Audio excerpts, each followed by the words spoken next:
કિસ્મત ખુલી ગયા, કેવા કિસ્મત ખુલી ગયા, હું ભણેલો નથી ને સાહેબ બનાવ્યો ઈ કેવા ભૂલી ગયા, એ કિસ્મત ખુલી ગયા, મારા કિસ્મત ખુલી ગયા.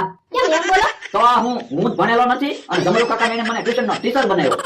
તો તમે એને શું શીખવાડશો? હું ઈ જ વિચાર કરું છું હું એને કેમ શીખવાડીશ. તો પણ તમારે ના પાડી દેવાય ને, કહી દેવાય ને તમને કાઈ નથી આવડતું એમ. પણ એને હોય એકડા ખાલી શીખવાના છે, તો એકડા તો મને આવડે છે. લ્યો બોલો, કોઈ એકલા શીખવાડી દેશો પછી તો નોકરી પૂરી ને. એમ થોડી નોકરી પૂરી થાય, એમ તો મારે મગજ છે હો. કોઈ એકડા શીખવાડવામાં મારે 100 દિવસ થશે. કેમ? હું અભણ ભેગા થાય તો શીખવામાં વાર તો લાગે જ છે ને. હા ઈ હાચું. ઈ બકુલભાઈ બેઠા છે ને. બકુલભાઈ એમ નહીં બોલતો, બકુલ સર એમ બોલજે. કેમ? કે હવે હું ટ્યુશન નો ટીચર બની ગયો. લ્યો બોલો, તમે કે ખરા જવો, ઘડીકમાં સાહેબ બની જાવ, ઘડીકમાં દાડીએ વયા જાવ. તો એમ છે, બધા કે ને પૃથ્વી ગોળ ગોળ ફરે છે તો મારે ફરતા રહેવું પડે ને. હા ઈ હાચું. લ્યો હવે મારે વાતો નથી કરવી, ટ્યુશન નો ટાઈમ થઈ ગયો. મારે તે નિશાળનો ટાઈમ થઈ ગયો. મારે તે રસોઈ બનાવવાનો ટાઈમ થઈ ગયો.